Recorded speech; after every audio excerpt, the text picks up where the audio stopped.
caros ouvintes do On Podcast, sejam muitíssimo bem-vindos a mais um episódio. Ouvintes que quase foram processados semana passada. Brincadeira. Bom, antes de tudo, eu queria avisar que o On Podcast está no Cos.tv agora também, que é uma plataforma onde você ganha dinheiro para ver os vídeos, etc. Além disso, ele está, como sempre, você deve saber, YouTube, Spotify, Deezer, Google Podcasts e todas as plataformas aí que você deve conhecer, ou se você ainda não conhece, vai lá ouvir, vale muito a pena, né? Bom, hoje estamos aqui com ela trabalha no Ar da Favelinha, que é um projeto social, ela é fotógrafa, editora de vídeo, presidente do branding do Projeto Grita, brincadeira, ela é uma das fundadoras do Projeto Grita também. Luana Abreu. Olá, galera, tudo bem com vocês? Não responde, né, mas tudo bem comigo, espero que esteja tudo bem com vocês, ouvintes. Isso mesmo. Bom, Luana, é o seguinte, você tem uns projetos, né, que é o Lá da Favelinha, você trabalha lá, tem um projeto Grita, você é fotógrafa, né, além disso.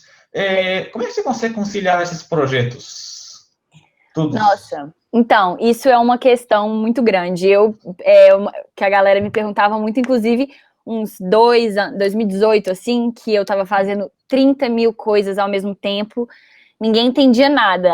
Eu nem dormia direito, assim, não recomendo. Mas, por outro lado, eu acho que quando a gente faz o que a gente gosta, o que a gente é muito apaixonado mesmo, tudo fica mais fácil e a gente acaba encontrando tempo. Quando a gente tá motivado, a gente encontra tempo, assim. E ir levando e se organizar e realmente se encantar muito pelas coisas. Eu acho que é isso um pouco. Eu tenho esse problema também, porque eu faço muita coisa. Tipo assim, eu tenho um canal de YouTube também, mas eu posto vídeo lá às vezes, eu também edito um pouco também. Mas, tipo assim, eu tenho um projeto musical, tenho vários tipos de projetos que demandam muito tempo meu também. Então, tem dia que eu vou dormir muito tarde fazendo, editando esses negócios aí. Realmente é um pouco complicado, igual você falou, mas dependendo, às vezes não é exatamente a pena a palavra, mas é uma coisa que você gosta de fazer, né? Então, É vale satisfatório, assim, no final. Mas eu acho que é uma coisa muito de também se respeitar e entender quando a gente não consegue, não ficar tão frustrado. Porque isso de querer. Eu sou muito assim, de querer abraçar o mundo. Eu quero fazer todas as coisas, eu quero estar com todo mundo, estar em todos os lugares ao mesmo tempo e realizar todos os meus projetos simultaneamente. E às vezes eu paro, respiro e falo assim: não, calma, uma coisa de cada vez. Calma lá, né, patrão? Se organizar e ver que cada coisa tem seu momento e às vezes não tá na hora de você realizar um projeto e às vezes você tá muito no momento de outro e enfim, se respeitar também, não se cobrar tanto, é uma coisa que Sim. eu falo muito pra mim mesma, porque eu me cobro muito sobre todas as coisas que eu faço. Verdade. E também, um desses projetos, vários projetos, né, é o projeto Grita. Como é que surgiu essa ideia do projeto Grita? Um projeto muito interessante, né, porque quebra vários tabus da sociedade atualmente, né, inclusive vocês postaram um vídeo ontem, né, se não me engano. Sim, foi. Esse é um projeto super recente, né, que a gente começou com ele esse ano. A ideia surgiu mais ou menos, eu acho que no começo do ano, em janeiro, fevereiro, eu estava no Ceará. E aí eu recebi uma mensagem de uma amiga minha que a gente estudou junto, ela era um ano acima meu, e a gente foi do Grêmio Estudantil juntas, a gente sempre deu muito certo, e ela criou esse projeto, ela estava com a ideia desse projeto, na verdade, junto com outra amiga, e chamou eu e a Bel, a Bia, que é essa menina, a Lara, a Bel também, e elas me chamaram, porque acharam que tinha muito a ver comigo, que eu ia me interessar também, e eu de cara já topei, porque eu achei a ideia incrível, que a ideia inicial, assim, era da gente poder dar visibilidade a vozes de várias mulheres, que a gente ser uma mulher branca de classe média na nossa sociedade, a gente sofre muitos preconceitos também, sofre muitas questões da mulher, mas tem várias outras dimensões do universo feminino que a gente é extremamente privilegiada e a gente tem completa noção disso. E a gente gostaria muito de fazer alguma coisa com esse privilégio que a gente tem, que eu acho que mais que tudo é a visibilidade, né? Então, poder fazer com que essas outras mulheres que têm voz, que tenham voz, mulheres que têm histórias incríveis e que o mundo precisa de ouvir, sabe? E aí a gente, às vezes, fica muito angustiado com isso, tipo, nossa, o que eu posso fazer? E eu conheço tantas mulheres incríveis, eu falo, nossa, o mundo precisa de conhecer elas, sabe? E aí a gente foi levando e começou com uma ideia da gente fazer o projeto durante o mês de março, que é o mês das mulheres. A gente iniciou o projeto aí, foi uma correria louca, porque carnaval, aquele tanto de coisa, a gente tinha que já marcar horário com todo mundo para gravar aquela coisa, correndo de um lado para o outro. Esse mês de março foi loucura. E aí, só que aí acabou dando muito certo, assim. A gente ficou super encantada com todas as mulheres que a gente foi conhecendo, que a gente foi conseguindo compartilhar as histórias, e a gente foi tendo um retorno muito positivo, as pessoas foram gostando muito também de tudo que a gente estava publicando. E aí veio o coronavírus famoso, né? E a gente teve que meio que ressignificar o projeto, porque a gente não podia mais ir para a rua filmar, a gente não podia mais encontrar com as pessoas, a gente não podia mais se encontrar, né, cada uma na sua casa. E aí a gente foi fazendo reuniões por videochamada, e eu acho que isso foi um grande avanço, assim, uma forma da gente estar se comunicando, e fomos pensando em formas diferentes da gente trazer conteúdo legal para a gente não parar, né? E aí a gente começou a pedir para as mulheres gravarem vídeo da casa dela, a gente manda as perguntas e elas gravam, me mandam, eu edito e faço os vídeos, tem vários vídeos assim. E aí também começou a surgir a ideia da gente botar a cara também e meio que trazer um protagonismo que a gente estava fugindo um pouco de aparecer nós mesmos, sabe? Porque a gente ficava meio com esse pé atrás de, tipo, a gente não quer que seja sobre a gente, sabe? Queria contar... Com pessoas que têm história extraordinária, né? A gente queria... Não extraordinárias, a gente... de histórias reais, né? Mas não, a gente... no sentido de querer contar a história de outras mulheres, que a gente não acreditava que o nosso objetivo era falar de nós. Mas em várias conversas a gente parou para pensar que a gente tem várias histórias também que outras mulheres passam. Várias coisas, várias aflições nossas que são de outras mulheres, vários assuntos que a gente domina também, que seria interessante passar para outras pessoas, assim.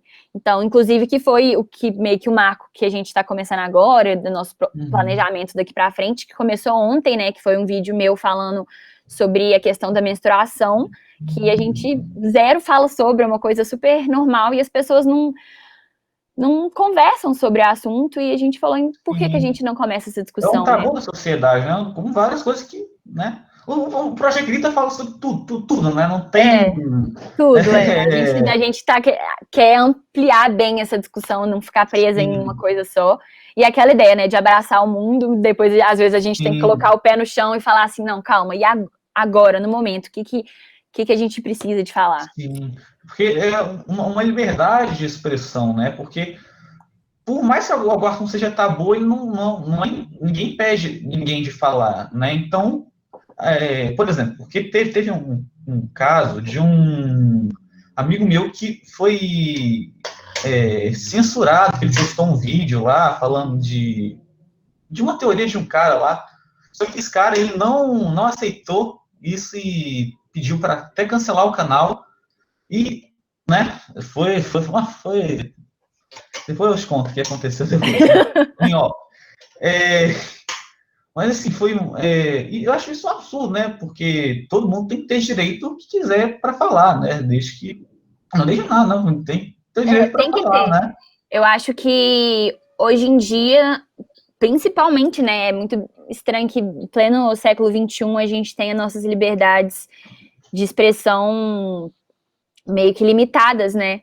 A gente tá vivendo num período em que todo mundo, principalmente era da internet, era do anonimato, todo mundo fala o que quer. Isso pode ser muito positivo, né? Que a gente tem mais coragem para falar as coisas, a gente tem, inclusive, coragem para denunciar certas coisas, mas isso pode ser um pouco negativo no sentido de prejudicar outras pessoas. Eu acho que sou completamente a favor eu acho que não tem nem argumentos que existam contra a liberdade de expressão, né? Eu acho que ela deve existir para tudo, a gente tem que ser livre para falar o que a gente acredita. Mas eu acho que a nossa aquela questão, né? A gente tem que tomar muito cuidado com a liberdade do outro, né?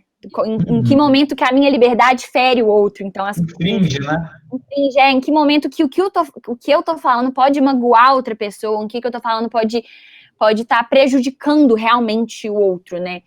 Isso é muito... a gente vê, assim, falando numa perspectiva... nem ia entrar nisso, mas falando de uma perspectiva até política, Sim. Isso é um pouco... A gente vê várias máscaras caindo, né, de uns anos pra cá, como que as pessoas estão tendo coragem de falar coisas que a gente... Como assim, sabe? Tem uma frase do... Como fazer também, né? Falar e fazer, né? E assim, eu tenho uma frase do Smith que ele fala especificamente sobre o racismo, mas eu acho que cabe a tudo. Ele fala que o racismo não está acontecendo mais, a violência contra os negros não está acontecendo mais, ela só está sendo filmada. Eu vi nos stories da Nina ontem. E isso é muito real, né? É muito forte. A gente vê, tipo, nossa, a corrupção tá acontecendo mais, tá crescendo. Não tá, as pessoas só tá tendo mais investigação. E tá tendo mais violência contra a mulher. Não tá, sempre teve. Tem uma frase também que eu gosto, que é de um cartaz, de uma velhinha num protesto. Ela fala, não era paz, era silêncio.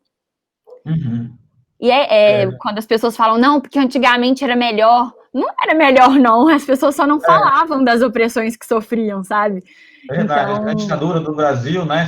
Nos anos 60. Exatamente. E agora a gente tá vendo que as máscaras estão caindo porque todo mundo tá falando que bem entendeu. E isso é muito bom, porque a gente vê quem que as pessoas realmente são, né? O que elas pensam, o que elas fazem. Mas é perigoso, né? As pessoas não terem pudor com o que falam, né? Isso é uma questão. Esse ponto do Will Smith que você falou, tem dos negros que estão sendo filmados, né? Teve até o caso do George Floyd, não sei quando foi. Foi recentemente, foi essa semana. Segunda, sei lá, um negócio assim, que eu não entendi o jeito que aconteceu nesse. O que aconteceu? Eu vi os vídeos, mas não consegui entender o que aconteceu. O que aconteceu foi mais um dos muitos casos de violência policial nos Estados Unidos, né?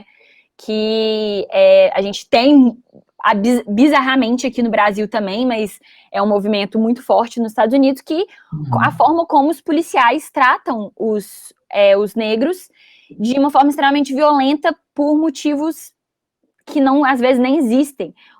Eu descobri hoje que o policial que matou o George Floyd, que ele matou, ele foi estrangulado, né? Ele foi segurado no chão até ele ficar sem ar e morrer. O policial que fez isso com ele trabalhou com ele durante 17 anos. É mesmo? Sim. Nossa Então, Senhora. assim, tem muita gente que acredita que a morte dele foi encomendada, inclusive. Isso gerou uma repercussão imensa no mundo todo. Talvez seja, né? Sei lá. As manifestações que estão tendo lá, assim, são muito fortes, muito válidas, né? A gente vê que não dá mais para a gente ficar calado em relação às barbáries que acontecem. Isso nos Estados Unidos acontece muito, mas no Brasil é bizarro, sabe? Os massacres, o genocídio que acontece todos os dias nas favelas. E ninguém fala, assim, obviamente, muitas pessoas falam sobre isso, na real, mas isso é muito pouco noticiado, é muito pouco falado, sabe? Eu vejo que, assim, o meu núcleo de convivência e de comunicação, eu acabo sabendo muito dessas coisas, e às vezes eu vejo que no jornal não tá passando, sabe? Por isso que, assim, eu sou muito a favor, eu não comecei meu curso ainda, né, mas tô por conta do coronavírus, mas vou estudar jornalismo, então a comunicação é uma coisa que eu considero muito importante, assim, como as coisas são noticiadas, e eu acredito muito na comunicação independente e pequenas mídias, sabe, assim, que a gente vê as coisas sendo mais noticiadas, os próprios grupos de WhatsApp, os próprios vídeos que as pessoas circulam dentro da comunidade, sabe? É ali que as coisas são noticiadas mesmo, porque nos grandes canais de mídia não chega isso, eles não divulgam o que está acontecendo de verdade, né? Você não vai ver, sei lá, você não vai ver, sei lá, a BBC falando assim, Breaking News, acabou de acontecer. Se fosse noticiado cada menino negro de favela que fosse assassinado pela polícia, ia ser só isso nos jornais, se realmente fosse noticiado, porque é todo dia. Pois é. Infelizmente, né? Sim, infelizmente não tem nada de feliz, né? Mas esse assunto que você tinha até falado antes, né? Da violência contra a mulher, dos negros, hoje eu tô focado, brincadeira. Mas, assim, tem até uma música do John Lennon, né? Que eu sou viciado em Beatles, né? Fiquei sabendo. Então, é o seguinte, tem uma música do John Lennon que fala Woman is the nigger of the world, que, no caso, né, significa que a mulher, no caso, é o negro do mundo, que sofre os dois, acho que é uma junção que mostra que os dois sofrem. Isso foi na década de 70, 72. Então, mostra que os dois lados, eles sofrem muitos preconceitos, né? Na época, principalmente, e isso mostra que elas continuam, porque essa música ela continua atual, né? Infelizmente. Eu acho que as mulheres e os negros são as minorias que são maiorias, né? Por isso que isso impacta tanto essas violências, porque a gente fala de minorias, o que na verdade é a minoria são os homens brancos ricos no poder, são muitos, em questão de quantidade, é muito pouco. Quando a gente fala maioria, minoria, se tratando de mulheres, tratando de negros, tratando de população LGBT, que seja, todas as minorias, na verdade, muitas vezes são maiorias de número, mas são minorias de representatividade, são vozes que não são ouvidas ali, e são pessoas que a gente não vê não são escutadas mesmo. Então, quando você faz isso, é uma imagem muito, assim, assustadora para mim até hoje, quando a gente vê uma foto do nosso governo, sabe? Quem que tá ali? Isso, aquilo ali é representativo da nossa sociedade? Eu acho que isso cai para todas as esferas mesmo, porque quando a gente não tem representatividade dentro dos poderes, a gente fica muito frágil e fica muito aberto, não aberto a palavra, mas assim, é muito propício. fácil, muito propício a sofrer violência. Sim. Porque a gente vê assim, a violência contra a mulher. Tá, inclusive, rolando hoje uma discussão muito grande no Twitter, falando fazendo hashtag Exposed Belo Horizonte. Que muitas mulheres estão expondo casos de abusos que sofreram por pessoas, assim, próximas e da nossa cidade, e que, assim, eu não conheço uma mulher que não foi abusada, eu não conheço nenhuma que não tenha um caso de abuso, por mais simples que possa parecer, que não tenha eu não conheço. E a maioria dos homens fala que não conhece nenhum agressor, que não conhece nenhum abusador, sabe? A conta não bate. E aí, dentro dessa discussão que tá rolando, assim, no Twitter, vários homens postando, se eu for amigo do seu agressor, por favor, me avise. Muito legal a iniciativa, mas eu não acho que ela é real, porque não existe... é efetiva, né? As pessoas não acreditam. Na hora que vamos ver... O cara não chega e falou, tudo bem, eu sou estuprador, beleza? Ninguém fala. E não fica sabendo as coisas. E a gente é muito... As pessoas não acreditam nas vozes das mulheres. Não acreditam mesmo. Quando a gente fala, a gente é exagerada, a gente é louca, entendeu? Então, meu amigo nunca faria isso. A gente tem muita essa ideia também de que o agressor é um monstro. A gente construiu a ideia de que o agressor é um monstro. O agressor é um desconhecido, é uma pessoa, assim, com a gente até tem, às vezes, uma imagem da pessoa, que, inclusive, muitas vezes é uma imagem de um homem negro, né? Isso é uma coisa muito importante da gente falar. Não, prossiga, interrompi, vai lá. Tá. Isso é uma coisa que foi muito construída. Tem um documentário muito legal que eu acho que o nome me fugiu agora, mas eu vou lembrar, que tem no Netflix, inclusive, que fala sobre como que a construção da imagem dos negros foi muito virada para a questão... Eu acho que eu vi. É um que tem que os negros, que é supostamente um menino que é uma mulher na praça, e... tá. Não, isso é um documentário também. É um minissérie, eu acho, sei lá, uma coisa do gênero. Não sei se é uma minissérie, sim, essa eu vi também, mas tem outra que eu esqueci o nome, me fugiu, eu vou lembrar. Que fala de como que a imagem dos negros foi construída nos Estados Unidos especificamente, mas acho que cabe muito para o Brasil, enquanto pessoas agressivas, monstros, né? A gente vê até, inclusive, no BBB que passou agora, como que a imagem do Babu foi construída em cima de uma pessoa agressiva, um monstro. Então, assim, quando a gente... Mas voltando para a questão da mulher, quando a gente distancia a imagem do agressor, é muito difícil a gente ver como que acontece no nosso dia a dia. Muitos casos, a maioria dos casos de abuso são com pessoas conhecidas. Não é de um estranho que está andando na rua. Os casos Não é disso... um cara que tá sentado no banco, olhando assim, comendo um Ruffles, olhando assim pra ver se a tá... gente acha que é isso. Existe isso, óbvio. E o medo de andar na rua é muito real, assim. É um medo que só quem vive sabe. Mas são pessoas próximas também, sabe? É seu amigo que você confia e que você acha que nunca faria nada de errado com você. Às vezes, pessoas de dentro da sua casa, dentro da sua família, quando você vê estatísticas, são essas pessoas. Então, eu acho que... Agora em quarentena, principalmente, né? O número de violência contra a mulher que está crescendo em São Paulo triplicou o número de violência contra a mulher, porque muitas mulheres estão em casa junto com o seu agressor, presas em casa, e não tem para onde fugir, né? Assim, ele não vai trabalhar, não sai de casa, você não pode ir para outro lugar, você tá ali. Inclusive, tem a questão da bebida envolvida também, né? Que as pessoas estão bebendo mais na quarentena, e isso, sem dúvida, não seja uma desculpa, mas isso acaba levando muito à violência, né? Pois é. Isso que... pois é. Mas então, eu vou fazer a conexão. Olha a conexão do cara. E é e é o que o projeto grita. Ele tenta ajudar essas várias vozes que não são representadas, né? Com certeza. Né? São muitas histórias, assim, que a gente... tiveram vários momentos marcantes no projeto, assim, para mim, que são... Eu sempre, quando eu tô desmotivada, eu lembro desses momentos que são...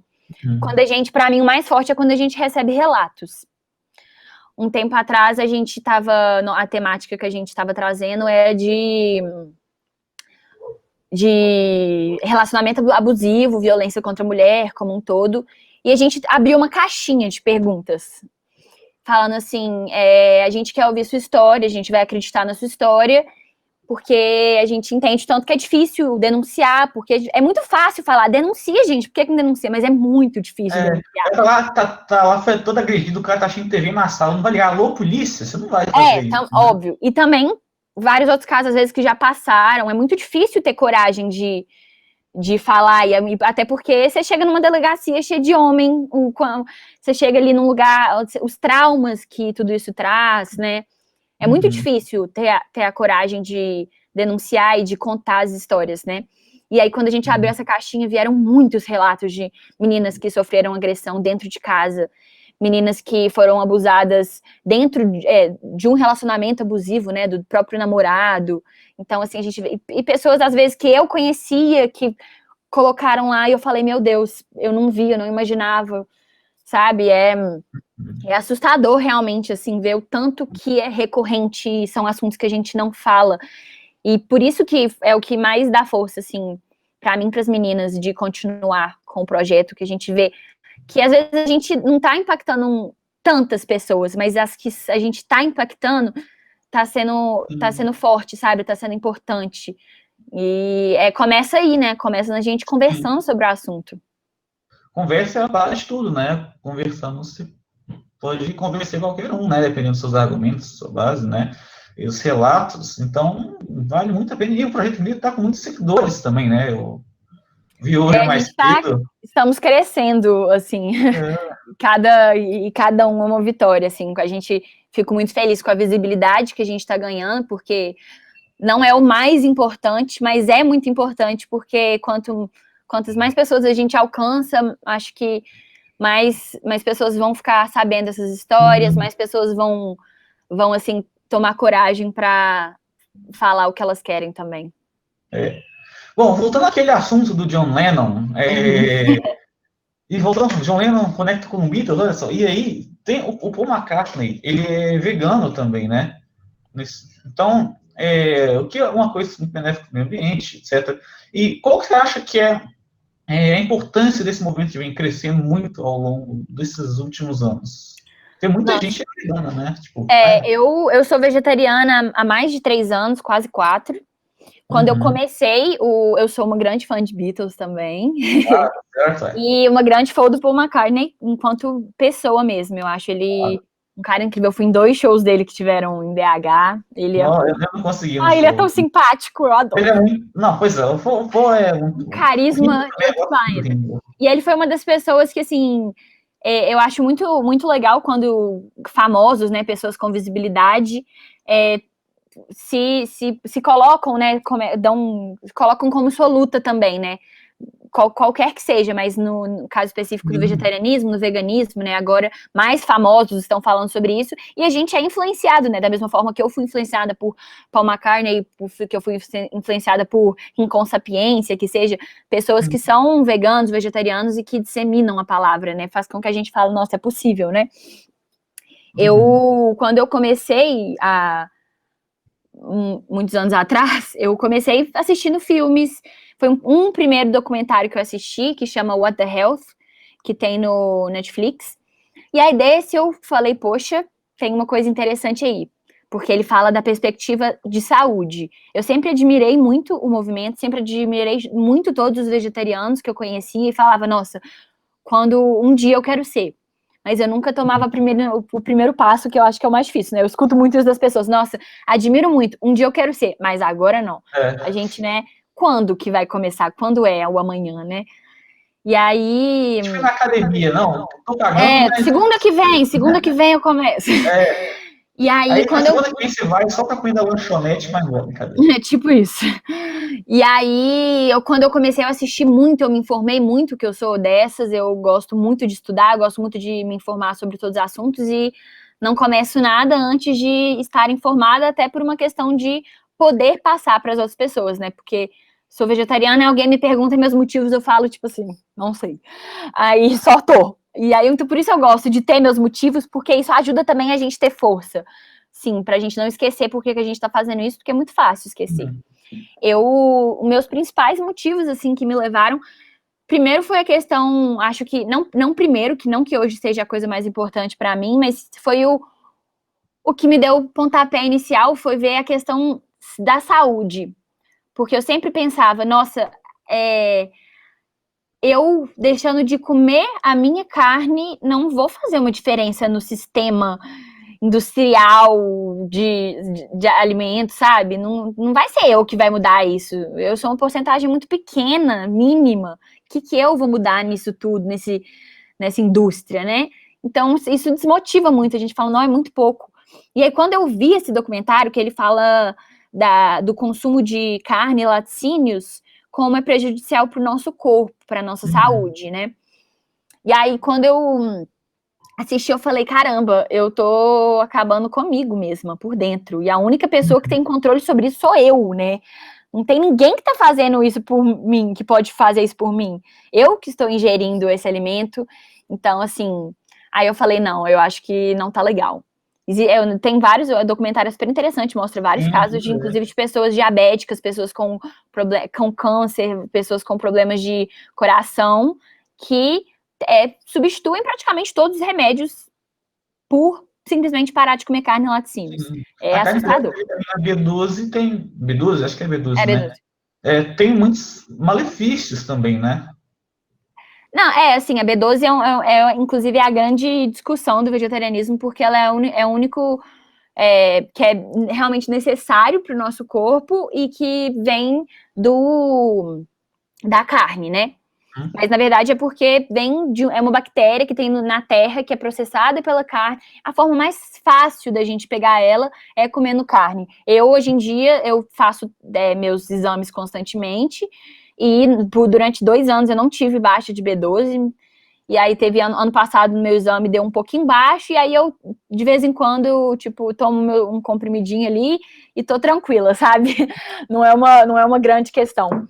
Mas outra questão que hoje em dia para mim é a mais importante é a questão do meio ambiente. É a questão sustentável, porque comer carne não é uma coisa nem um pouco sustentável. É assim, prejudica mais o meio ambiente do que carro, assim, meio de transporte, saca? É uma coisa bizarra quando a gente vê e a gente vê muita hipocrisia das pessoas quando se trata disso, né? Não tem como bater esse argumento. Então, quando são argumentos imbatíveis, as pessoas tendem a ficar irracionais. Elas fazem ginástica cerebral para tentar anular o argumento certo. Total. Para mim, o mais forte que existe no vegetarianismo é a questão sustentável, porque E um dos movimentos do Paul McCartney, inclusive, que é o que eu mais dissemino para as pessoas, que é o Free Meat Monday, que é a segunda sem carne. Que ele fala que se você não precisa de ser vegetariano 100%, mas se você abrir mão de comer carne uma vez na semana, isso faz uma diferença imensa. E eu sou assim, bato tanto no pé disso e gosto tanto de falar as coisas. Assim, eu sou a pessoa que eu acredito muito nos meus valores e quando eu acredito muito numa coisa, eu faço questão de disseminar ele para as pessoas perto de mim. Praticamente todo mundo em volta de mim não come carne um dia na semana porque eu os convenci. Assim, e eu acho isso muito. É um sacrifício muito pequeno que a gente faz em prol de um bem muito maior. Você tem muita coisa que pode comer além de carne, né? Nossa, eu odeio quando falam, não, mas você não come carne, você come o quê? Fala, você come só carne no seu prato? Fala sério. Não é possível, duvido. Nossa, gente, e eu como muito melhor. Assim, come. Nossa, eu como muito melhor. Inclusive, na época que eu comia carne, tinham muitos outros fatores envolvidos, mas eu não estava bem de saúde. Eu estava mal, eu fiquei quase anêmica por um tempo e eu comia carne. E hoje, 3 anos depois de ter parado de comer, minha saúde é infinitamente melhor, meus exames de sangue, se alguém quiser ver, assim, para as pessoas, eu até falo, gente, vocês acham que ser vegetariano faz mal, eu vou dar meu exame de sangue para vocês, porque a diferença que faz, desde que eu parei de comer, até no meu corpo, na minha energia, em tudo, é muito, muito bom. Sim, e o Paul tem até um Instagram que mostra várias receitas que você pode fazer que não tem carne, né? Eu tenho um destaque no meu Instagram que eu mando para todas as pessoas, que eu deixo toda comida que eu como legal, bonita, que eu acho, eu posto, a pessoa chata que posta foto de comida, né? Mas de vez em quando eu posto e eu coloco nesse destaque. Toda vez que eu falo assim, não, mas você é vegetariano, você come o quê? Aí a pessoa entra nesse destaque, é tipo assim, muita comida gostosa, eu falo assim, tá vendo? Existem muitas opções e é legal as coisas que estão, como é que está sendo democratizado também, né? Porque isso é uma discussão. Sim. Que existe uma visão do vegetarianismo, do veganismo, enquanto um movimento muito elitista, né? Por isso que uma das pessoas que me incentivou muito, assim, foi o Rincon Sapiência. Não sei se você conhece. Ele é um rapper, ele ele tem um movimento muito forte a favor do veganismo, ele é vegano, e ele fala muito sobre o veganismo nas favelas. Ele posta vários textos, vários artigos, ele posta muitas receitas no Instagram dele, e é muito legal que ele fala como que ser vegano é muito mais econômico, porque quando você vê dentro das favelas, comer carne é um privilégio, as pessoas não comem carne todos os dias, porque carne é caro demais. Então, assim, comer verduras, comer grãos é muito mais econômico também, e você pode, tem todos os nutrientes ali, você pode sobreviver e se deliciar à vontade só com isso. Tipo assim, tem até você falou que tem até um aumento desse movimento do veganismo, que antigamente era mais caro, né, produtos veganos, shampoo vegano, inclusive. Esses produtos em geral veganos eram mais caros, porque a procura era mais. Pera. A procura era menor. A procura era menor, então eles produziam em menor escala, né? Total. Mas é porque tem muito tudo tem uma gourmetização, né? As pessoas acabam se apropriando do movimento, de uma ideia que é muito legal para lucrar, né? Isso não tem como, a indústria é assim. E aí surgem... Várias empresas fazem isso, né? Várias empresas que dão conta desse movimento, vai lá, posta no Instagram, cria aquelas personagens online, tipo a Magalu, mais outras. Aí fala, nós estamos contra, hashtag, vamos criar uma tag, um thread no Twitter. Total. Mas aí tem por outro lado, assim, que é muito interessante. Por exemplo, 3 anos atrás, quando eu parei de comer carne, eu não conseguia sair de casa sem comer. Tipo assim, eu comia sempre antes de sair de casa, porque eu sabia que não ia ser tão fácil. Tipo, sair pra rolê, assim, na rua. Eu sabia que não ia ser tão fácil encontrar uma opção pra mim. Hoje em dia, eu não passo fome, assim. Todo lugar que eu vou tem pelo menos uma. Até o Ed's, inclusive, é muito gostoso o hambúrguer deles. Assim, todo lugar que eu vou tem pelo menos uma opção, e quando não tem, eu faço questão de falar. E hoje, na época, eu falava sempre, reclamava. Eu falava assim, como assim, vocês não tem uma opção? Aí eles falam, tem salada no menu. Fala assim, Mas tudo tem salada. me erra, sou. McDonald's tem Come salada, salada né? você, então. Adoro salada, mas eu não saio de casa pra comer salada, não. Quero comer, tô na mesa ali, todo mundo comendo os hambúrguer, eu vou falar assim, eu quero comer meu hambúrguer vegetariano também, eu quero ter essa opção. A gente quer que seja fácil, e quanto mais fácil é, mais pessoas vão ser adeptas. Você usou o exemplo aí da sala online, quando eu parei de comer carne, na verdade, eu fiquei vegana por 3 meses. Uhum. E aí, nesse momento inicial, eu parei de usar parei de usar qualquer cosmético que era testado em animais. E só que era caro pra caramba. Usar era tipo assim, Lola Cosmetics, que eu amo, uso até hoje, adoro, mas não dá pra viver só de Lola Cosmetics, porque é caro. E, entendeu? E aí, hoje em dia, tipo assim, praticamente todas tem várias, não todas, mas várias marcas super acessíveis. Eu compro um potão de creme de cabelo da Salon Online por R$10 e eles não testam em animal, sabe? Nossa, isso é muito legal. E aí fazem com que mais pessoas também possam ter acesso a isso. Porque eu acho que quando a gente vai falar de qualquer movimento, a gente precisa de fazer um recorte de classe, né? A gente precisa de compreender se aquilo ali é acessível para todo mundo. Acessibilidade geral, né? Porque se não tiver, o que adianta, né? Adianta, mas adianta muito pouco. Pode adiantar mais, né? Porque, tipo assim, vamos supor que uma pessoa, ela, olha, tem princípios veganos, mas isso aqui tá muito caro, eu não tenho condição de pagar. Mas se o preço abaixar, ela tiver condição, ela pode fazer parte desse movimento também, igual os outros, né? Total. E assim, e aí, a partir disso, uma marca vai incentivando a outra porque a gente tem que trabalhar com os mecanismos do mercado, né? Não tem como fugir disso. E aí, uma marca vai puxando a outra, você vê. Né? E a gente vê, é possível fazer isso. É possível fazer um shampoo, um condicionador que seja maravilhoso, sem ser testado em animais. Uhum. Então, uma marca vai puxando a outra, e isso é super interessante. Porque, assim, tem muita questão da ética de mercado, né, que a gente fala. Sim. Que o mercado se apropria dos movimentos, se apropria das grandes lutas para vender. Por exemplo, a gente vê propaganda de carnaval, propaganda de cerveja, por exemplo, que antes era a mulher lá, gostosona, pelada, rebolando, e o cara sentado tomando cerveja. Hoje em dia, isso não é mais politicamente correto, né? Propaganda de cigarro, né? Propaganda de cigarro, E aí as marcas vão falando assim, ó, não é legal mais mostrar essa mulher aqui peladona, vamos mostrar uma mulher sentada na mesa bebendo cerveja também. Assim, eles não realmente acreditam nisso. Você não acha que eles são bonzinhos e acreditam nisso? Eles sabem que é porque essa propaganda vai fazer eles venderem mais. Porém, que bom que pelo menos eles estão fazendo isso, né? Que bom que pelo menos eles estão essas propagandas não estão se disseminando mais, né? Sim. Tá fazendo eles lucrarem mais, sem dúvida, mas eu duvido muito das reais intenções, mas que pelo menos tenha um bem maior ali. Sim, voltando a essa questão da carne, até o Arnaldo Batista, que a gente entrevistou recentemente, né? O penúltimo podcast antes do. Chiquérrimo. Muito legal, tá ligado. Inclusive, eu dei uma indicação de música do Paul McCartney para ele postou no Facebook essa indicação, olha só. Nossa, que música que era? Era uma desconhecida? Home Tonight, ele não conhecia. É uma que lançou no final do ano passado.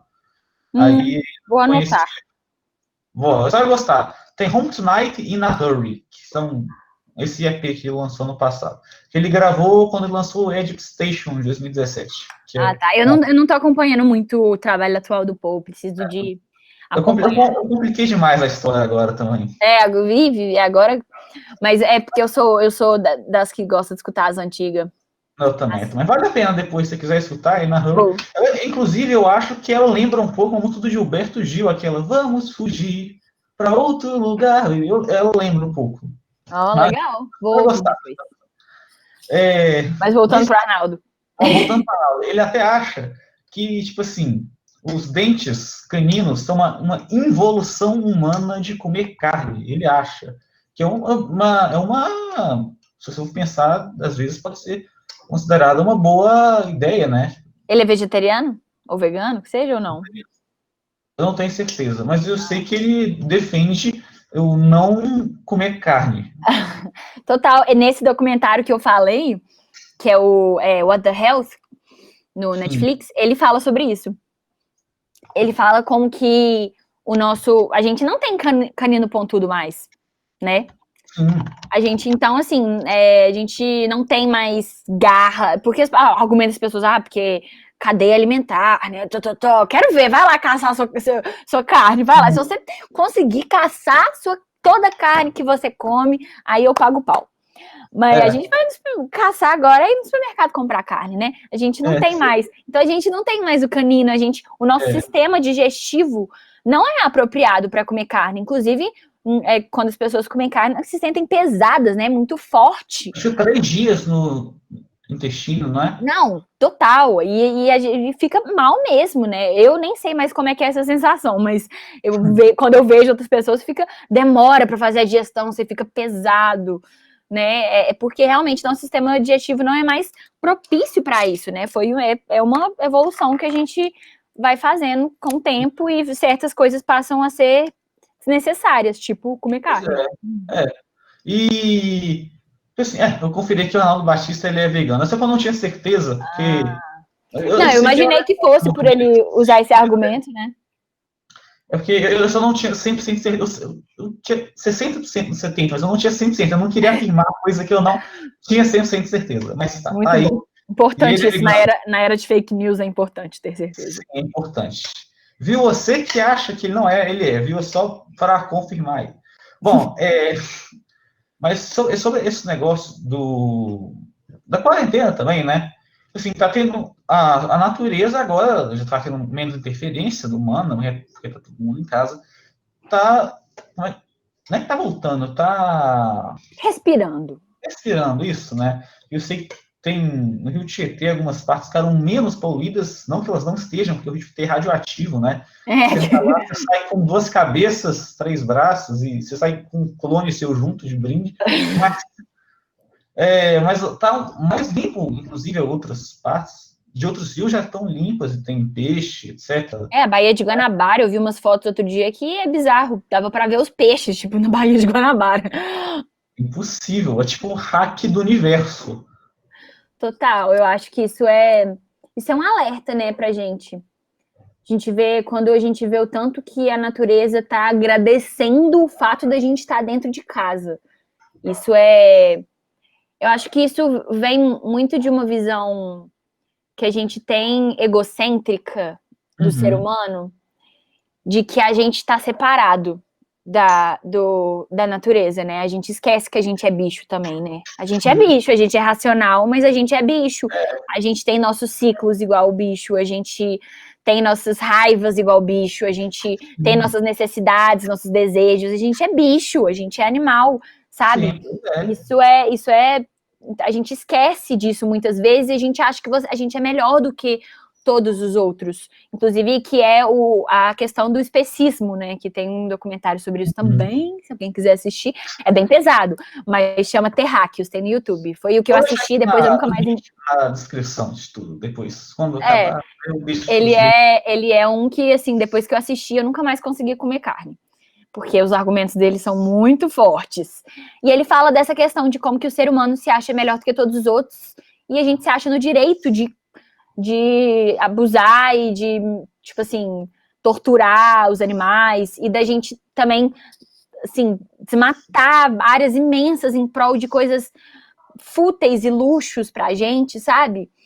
Então, acho que isso é um momento muito pra gente pensar numa perspectiva ecocêntrica. Uma perspectiva de ecossistema mesmo, da gente entender que a gente está no meio de um sistema muito maior que a gente e é até engraçado, a gente costuma falar muito, não, porque o mundo vai acabar, o mundo não vai acabar, a humanidade vai acabar, a gente pode dar um trabalhão para a natureza se reconstituir depois, mas ela vai voltar. Porque já passou por... E se a gente pegar a linha da história do universo, o que é o ser humano? O que são os anos que a gente está aqui na Terra? É um piscar de olhos, assim, sabe? É muito pouquinho. A gente acha muito que a gente é o centro do universo e não somos. E agora, nesse momento, a gente está vendo uma resposta muito grande da natureza, né? Poxa, não estava o tanto... A forma como a gente está vivendo... a forma como a gente está vivendo não é sustentável, não dá para continuar assim. Sim. Igual, vou falar, vamos voltar agora, né? Não é para voltar igual antes, é para voltar diferente, né? Exatamente. O normal, né, que a gente está discutindo muito atualmente é o que é o normal. Eu não acredito que as coisas vão voltar ao normal. Nunca. Uhum. Até porque o normal de ontem não mais é o normal de hoje, a gente muda todos os dias, mas aí é papo de geminiana, que eu não vou entrar nesse aspecto. Mas no sentido de, eu venho conversado muito isso com muitas pessoas, como que o que a gente está vivendo agora é um momento muito terrível, sabe? Assim, pessoas estão morrendo, a gente está passando por uma catástrofe, assim, mas que isso sirva para a gente aprender que não tá legal, o nosso normal não tá legal, sabe? Eu acho que tudo vai mudar, porque a gente está tendo tempo de refletir sobre isso. A gente está tendo tempo de olhar para dentro e falar, nossa, minhas atitudes não são legais. Até nas nossas próprias relações, a forma como a gente se relaciona com as pessoas, a forma como a gente se relaciona com a natureza. Não existe mais esse normal de antes, né? Porque, poxa, olha a situação que a gente tá, né? Quem diria? Se alguém me falasse, sei lá, 6 meses atrás, que eu ia estar dentro de casa lavando meu saco de batata palha hoje, que eu ia estar sem ver ninguém fora do meu ciclo de família por o quê? Eu tô há 75 dias, tipo assim, enlouquecendo total. Hã? Fazer 4 meses, inclusive, né? Mas, não, eu não acreditaria. Ou talvez acreditaria, mas sei lá. Não, se alguém me falasse, eu ia falar, tá, kkk. Duvido. A gente ia ficar sem ver os outros, sem encostar. Não, gente, vocês não têm saudade de encostar nos outros? Nossa, de ir pra rua, eu que gosto de carnaval. Deus me livre, não dá pra ficar sem, não. Assim, não, dá, né? A gente tá vendo que dá, mas não quero ficar mais. Chega um ponto que fica chato, né? Chega, mas é necessário, né? É muito necessário. O número de mortes é assustador. Não, sim. E é uma coisa que a gente tem só, né? E parece que tem gente que... E acho que os dados ainda são muito... Não são nem reais, né? Porque não é todo mundo que é testado, então provavelmente os números são muito maiores que esses. E é muito triste a gente ver tudo que estamos passando e que tem gente ainda que nem tchum pro que rolou. Não, pois tá rolando assim, que não tem o menor apreço pela vida humana. Sim, não, pois é. Eles ficam aí, tudo, porque assim, de acordo com eles, é tudo uma conspiração, né, contra o presidente, uma conspiração comunista contra um presidente que é um mito, ele é um mito, ele é um mito. Grande homem, né, um atleta. Sim, e aí chega lá o povo, não, é um mito, tudo que ele escreve, a lágrima dele ele é um mito, e ele não pode fazer nenhuma ação errada, ele pode falar palavrão, não tem, é um mito, e o povo fica sem noção, por mais que eu entenda parte do lado, da parte econômica, as pessoas têm que entender que elas não estão em um tempo normal, né, elas estão numa crise mundial, onde... o índice de rejeição, graças a Deus, o índice de rejeição dele tá subindo, significa que as pessoas estão abrindo mais os olhos. Mas, assim, não gosto de falar isso, mas é o famoso eu avisei, né? Sim. 3 anos atrás eu já tava falando que o homem não prestava, ninguém escutou. E que não queria estar falando, do fundo do meu coração, eu não queria estar falando isso, porque é muito triste a situação que a gente tá. Eu preferia muito que ele realmente, que eu estivesse errada, e que ele realmente fosse um presidente bom, que fosse fazer o bem pro nosso país, sabe? Eu poderia muito estar errada, e aí eu, baixava a cabeça, mas infelizmente estávamos certos. E estou cada dia mais sendo surpreendida pela tamanha imbecilidade, me perdoe o linguajar daquele ser. Sim. E, inclusive, ele demitiu os ministros da saúde. Nós estamos sem ministro da saúde, né? Não, pelo amor de Deus, no meio da maior pandemia do século, pandemia mundial, o nosso país, além de ser recorde em casos e mortes de coronavírus, a gente também não tem um ministro da saúde. Muito bom, Brasil. E aí, depois ele coloca o Osmar Terra, que fala, não, o isolamento é ruim, porque com o isolamento você vai lá e você fica mais propício a contaminar, né? Ai, Os meu Deus. acho uma coisa assim. E eu tava achando até que o Mandetta estava fazendo um bom trabalho.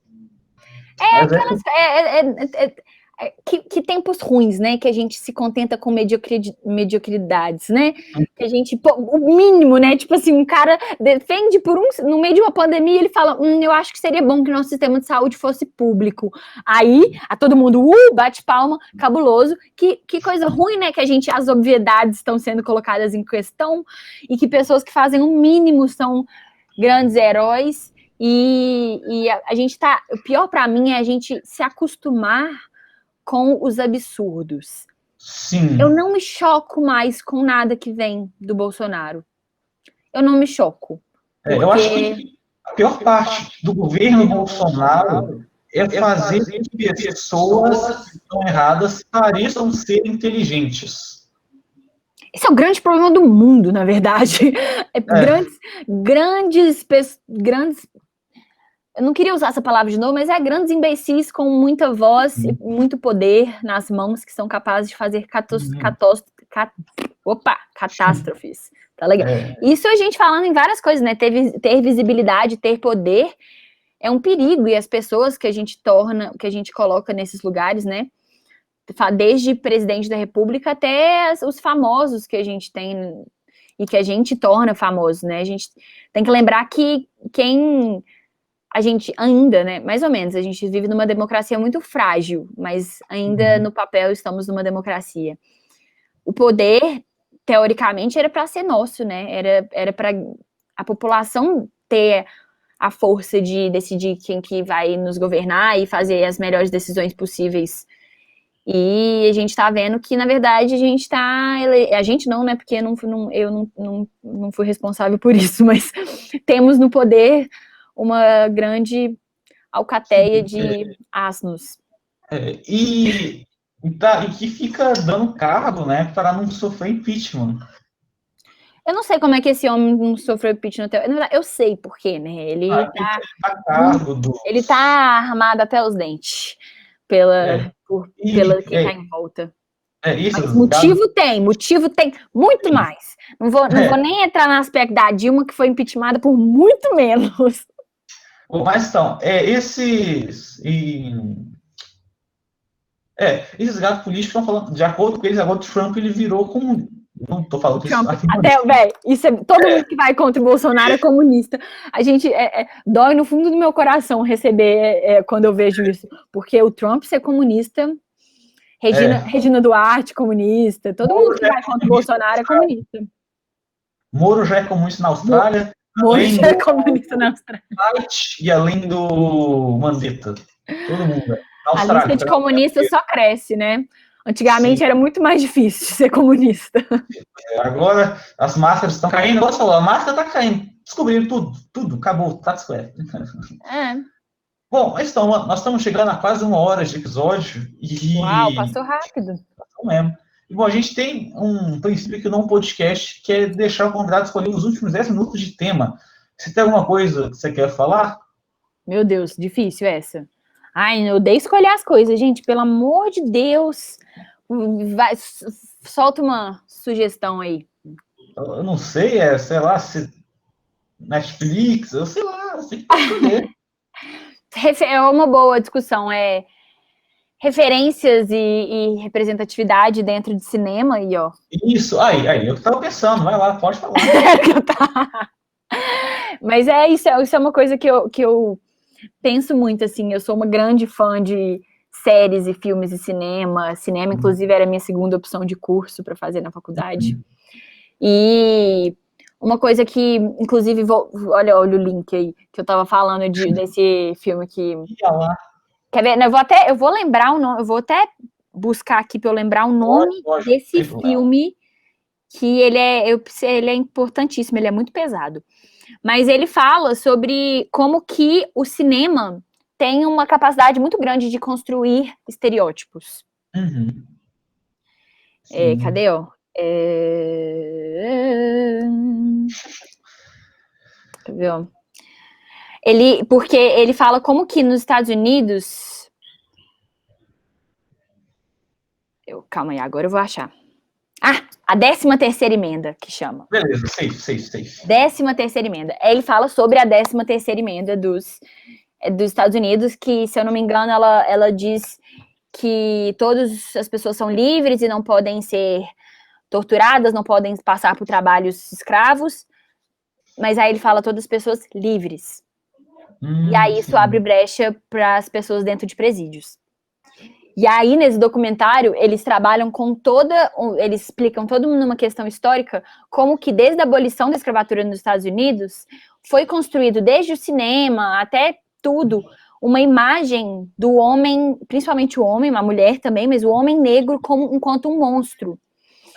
E isso fez com que a gente assim, tratando no momento dos Estados Unidos, com que as pessoas tivessem uma visão muito deturpada dos negros e assim, isso abre brecha para denúncias inválidas e como os policiais tratam. E aí acabam que os negros foram sendo presos em massa mesmo, tipo, você vê, quando mostra os dados, o número de prisão de pessoas negras subiu absurdamente, e aí dentro das prisões eles poderiam abusar do trabalho dessas pessoas. Sim. Então, como que você vê, assim, o cinema foi capaz de trazer isso tudo, assim, toda essa mudança, assim, numa questão de país, e hoje a gente vê que são coisas que perpetuam até hoje.